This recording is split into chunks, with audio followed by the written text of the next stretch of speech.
Se você clicou nesse vídeo é porque em algum momento alguém ridicularizou sua fé na frente de todo mundo e você ficou ali paralisado sem saber o que dizer, pensando que ser cristão é engolir humilhação calado. E se você quer saber como Jesus enfrentou fariseus, escribas, até o próprio diabo usando a palavra, fica comigo até o final desse vídeo. Prazer, este é o Dopamina Bíblica e nos próximos minutos eu vou te mostrar como Jesus desmontava os argumentos dos religiosos mais estudiosos da época, mas não apenas te mostrar, vou te ensinar como você pode se defender biblicamente quando tentarem te fazer passar vergonha por causa da sua fé. Na primeira epístola de Pedro, capítulo 3, versículo 15 ao 16, diz: estejam sempre preparados para responder a qualquer pessoa que pedir a razão da esperança que há em vocês. Contudo, façam isso com mansidão e respeito, conservando boa consciência. Você percebeu?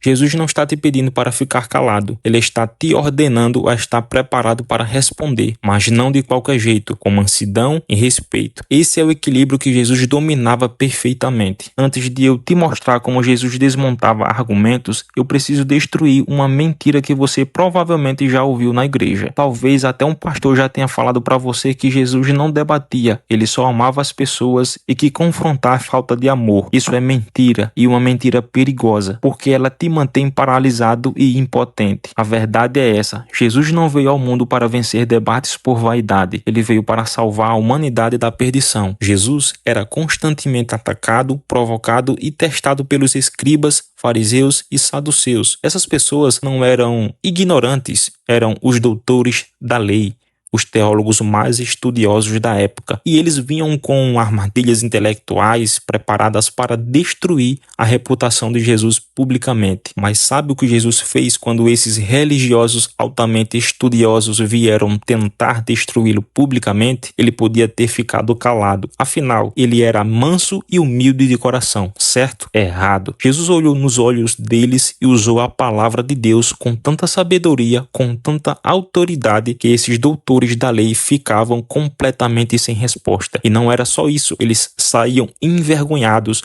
humilhados diante de toda a multidão que estava assistindo. E isso está registrado em várias passagens da Bíblia. Mas aqui está o segredo: quando você terminar esse vídeo, vai me agradecer, porque da próxima vez que alguém vier com aquela pergunta irônica tentando te humilhar, você não vai abaixar a cabeça. Você vai olhar nos olhos da pessoa e com toda a autoridade vai dar uma resposta que irá deixar ela sem chão. E o melhor de tudo, você não precisa ser um expert em oratória. Você vai fazer isso sem arrogância, sem ódio, exatamente como Jesus fez, com verdade, sabedoria e principalmente com amor, mesmo quando estavam tentando destruí-lo. E é exatamente isso que você vai aprender hoje. A primeira estratégia foi tão simples que você vai pensar: sério? É só isso? Mas quando você entender o poder por trás dela, sua mente vai explodir. A estratégia é essa: responder perguntas com perguntas. Eu sei, parece óbvio, mas a genialidade não está na técnica, está como Jesus usava ela. Deixa eu te mostrar na prática. Em Mateus capítulo 21, versículo 23, Jesus está no templo ensinando o povo, quando de repente os principais sacerdotes e os líderes judeus interrompem tudo, vêm até ele na frente de todo mundo e fazem uma pergunta que parece inocente, mas era uma armadilha mortal. Com que autoridade você faz essas coisas? Quem te deu essa autoridade? Agora preste atenção no que está acontecendo aqui. Essa pergunta era uma cilada perfeita. Se Jesus dissesse: Deus me deu autoridade, eles o acusariam de blasfêmia na hora, porque ele estaria se colocando no mesmo nível de Deus. Se ele dissesse que tinha autoridade própria, seria arrogância insuportável e o povo se voltaria contra ele. Qualquer resposta direta que Jesus desse seria usada como evidência para condená-lo. Era uma situação sem saída, ou pelo menos parecia ser. Mas é aqui que você vê a genialidade de Jesus.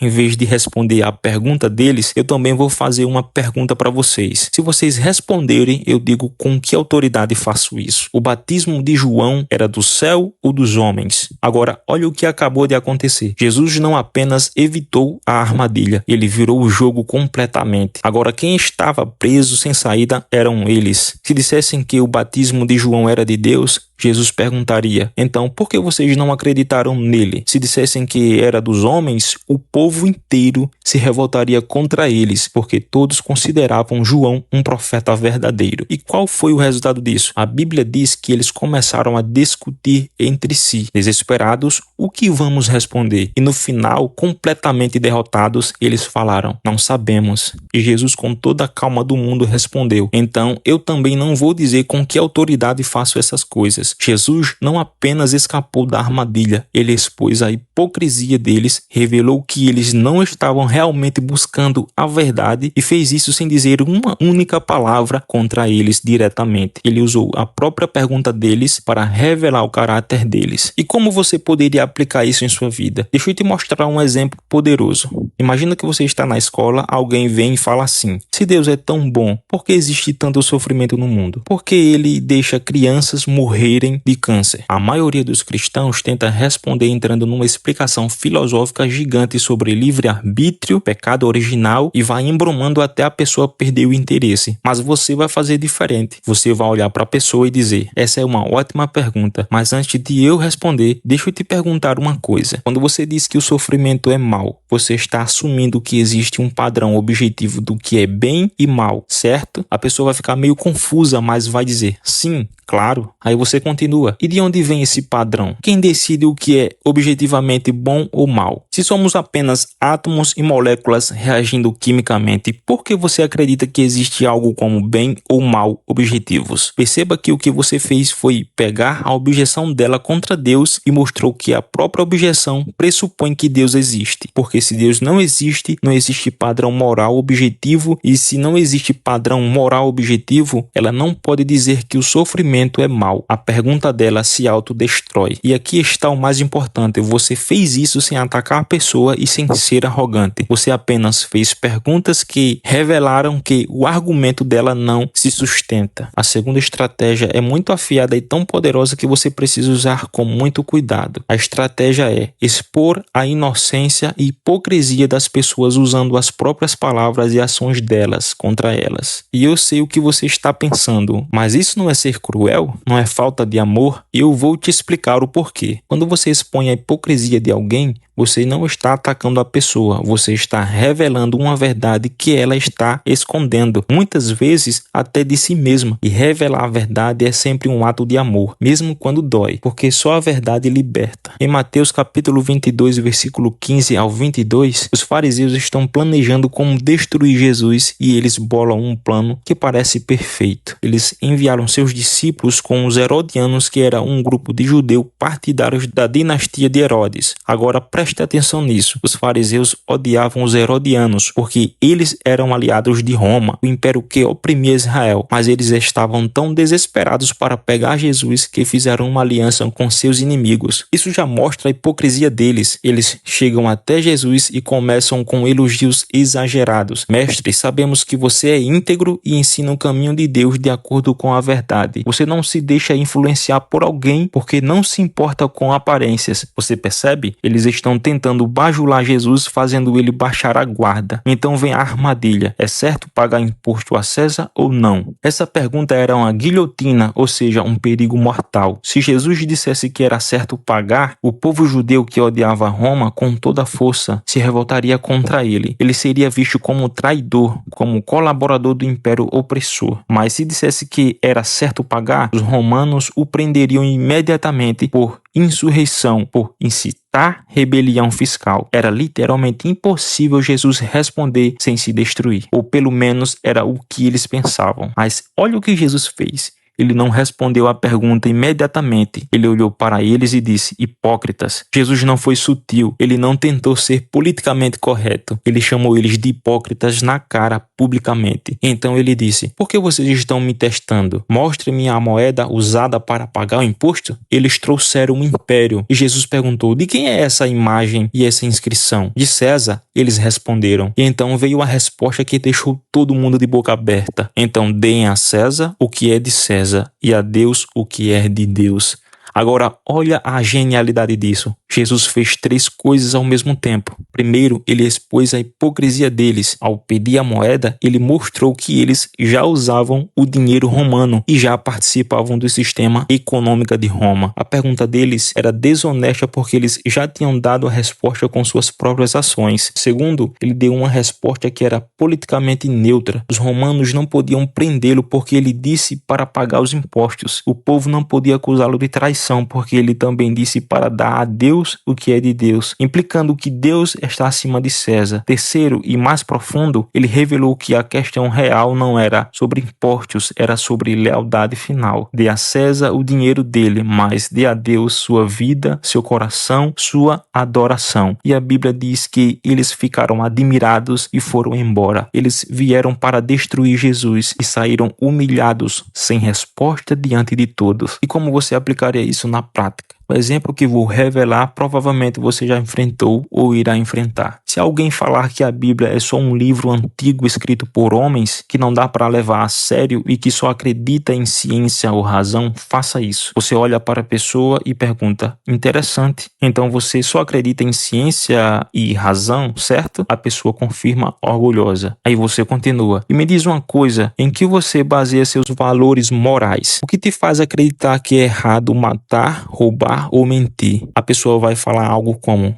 bem, é óbvio, empatia. Eu não faço aos outros o que não quero que façam comigo. E aqui você fecha. Mas de onde vem esse princípio de empatia? Por que você deveria se importar com o sofrimento dos outros, se somos apenas produtos da evolução e a natureza é sobrevivência do mais forte? Porque ajudar fracos é considerado bom. Na natureza, o leão não sente empatia pela zebra. Por que você sente? Vê o que você fez. A pessoa disse que só acredita em ciência e razão, mas os valores morais dela não vêm da ciência. Porque a ciência não pode te dizer o que é certo ou errado. Só pode descrever como as coisas funcionam. A pessoa está sendo incoerente. Ela usa um padrão moral que contradiz sua própria cosmovisão materialista. E você fez isso sem atacar a pessoa e sem ser arrogante. Você apenas fez perguntas que revelaram que o sistema de crenças dela tem uma falha fundamental. E agora, em vez de você ter que defender a Bíblia, ela precisa explicar de onde vêm seus próprios valores. Agora chegamos à terceira estratégia e essa é a mais poderosa de todas. Se você for usar apenas uma dessas estratégias, use essa. A estratégia é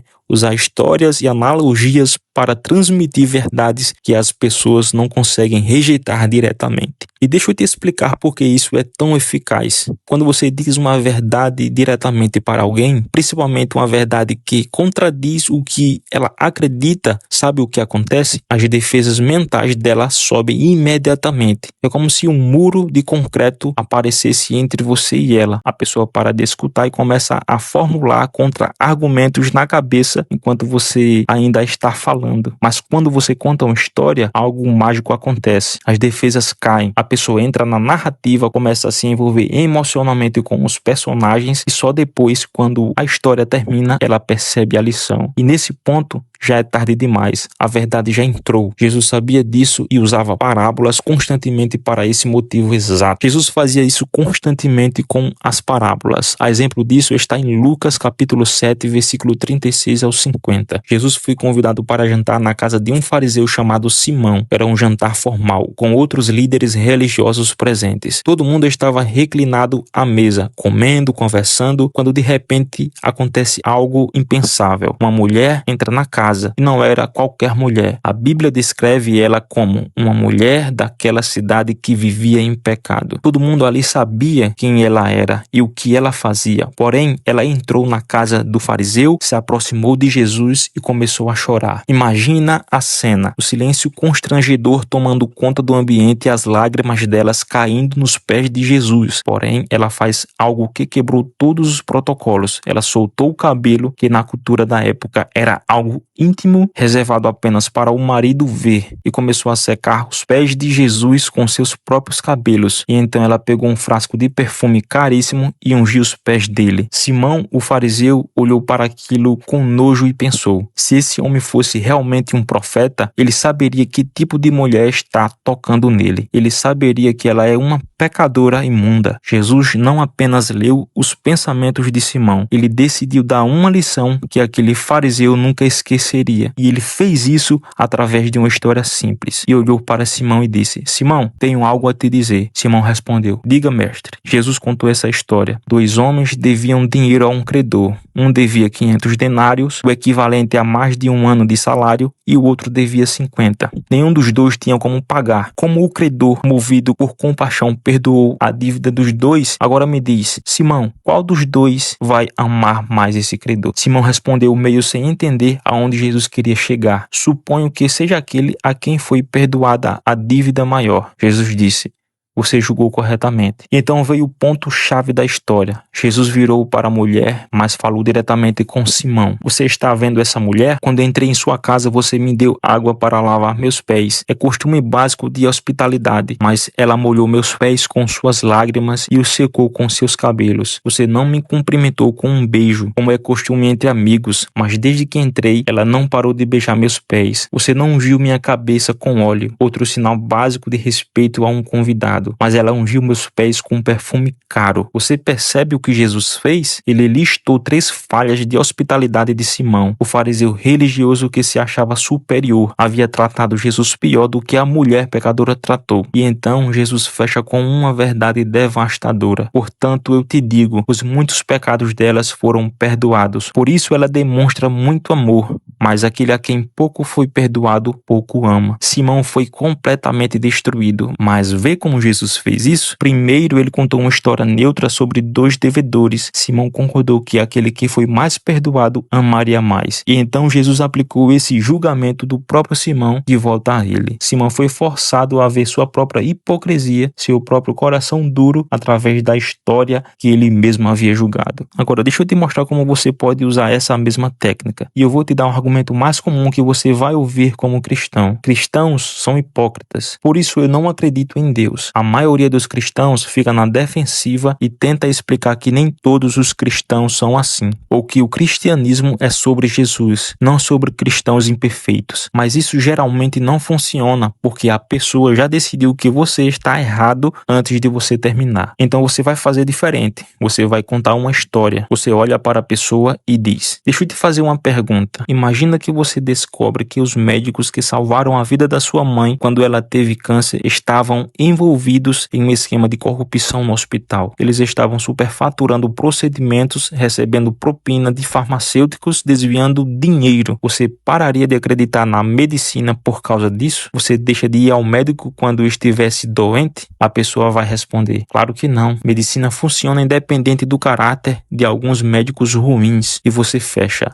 exatamente. Da mesma forma, o fato de alguns cristãos serem hipócritas não invalida a verdade do cristianismo. A questão não é se os seguidores são perfeitos, mas se Jesus é quem ele disse que era. Se Jesus realmente ressuscitou dos mortos, se ele realmente é Deus, então o cristianismo é verdadeiro mesmo que existam cristãos hipócritas. Você não julga se a medicina funciona pelos médicos ruins, você julga pela eficácia dos tratamentos. Da mesma forma, não julgue o cristianismo pelos cristãos falhos. Julgue pela vida, morte e ressurreição de Jesus. Vê o que você fez? A pessoa entrou na história sobre os médicos corruptos, concordou com você que seria irracional rejeitar a medicina por causa disso, então você aplicou a mesma lógica ao cristianismo. A pessoa já deu a resposta para a sua própria objeção sem perceber, e isso é exatamente o que Jesus fazia. Ele contava histórias que faziam as pessoas chegarem às suas próprias conclusões, e essas conclusões eram muito mais poderosas. Antes de você sair por aí usando essas estratégias, eu preciso te avisar de algo extremamente importante, algo que pode fazer a diferença entre você ser luz no mundo ou se tornar exatamente o que você mais odeia, um fariseu arrogante. Jesus nunca, em nenhum momento, nenhuma das vezes que ele confrontou alguém, fez isso por orgulho pessoal, por vaidade ou para se sentir superior. Toda vez que Jesus desmontava um argumento, toda vez que ele expunha a hipocrisia de alguém, tinha um propósito que porque ia muito além de vencer um debate. Ele fazia isso para defender a verdade de Deus, para proteger os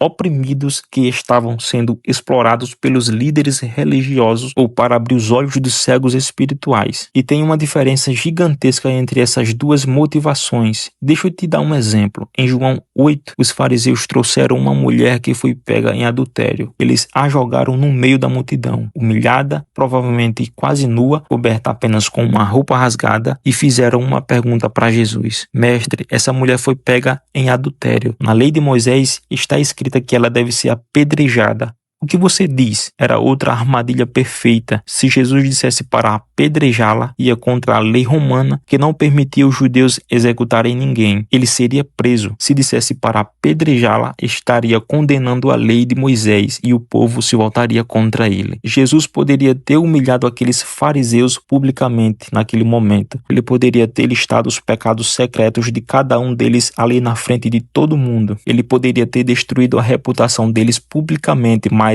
veja a sabedoria e o amor dele. Jesus se abaixou e começou a escrever no chão. Quando eles insistiram na pergunta, ele se levantou e disse apenas isso: quem não tiver pecado, que atire a primeira pedra. E então ele se abaixou de novo e continuou escrevendo, um por um, começando pelos mais velhos, que tinham mais consciência dos próprios pecados. Todos foram embora. Jesus deu a eles uma saída digna. Ele não os humilhou. Ele não expôs os pecados deles publicamente. Ele apenas plantou uma semente de consciência no coração deles. E quando ficou sozinho com a mulher, veja o que ele fez. Ele perguntou: mulher, onde estão aqueles que te acusavam? Ninguém te condenou? Ela respondeu: ninguém, Senhor. Jesus disse: eu também não te condeno. Vá e não peque mais. Jesus não condenou a mulher, mas ele também não disse que o pecado dela era ok. Ele ofereceu perdão e uma nova chance, mas com a expectativa de mudança. Vá e não peques mais. Esse é o equilíbrio perfeito. Você defende a verdade com firmeza, mas sempre com amor pela pessoa. Seu objetivo nunca é destruir o adversário. Seu objetivo é alcançar o coração dele. Meu amado, antes de sair por aí aplicando essas estratégias, quero que você entenda uma coisa fundamental. Essas estratégias não são truques de retórica,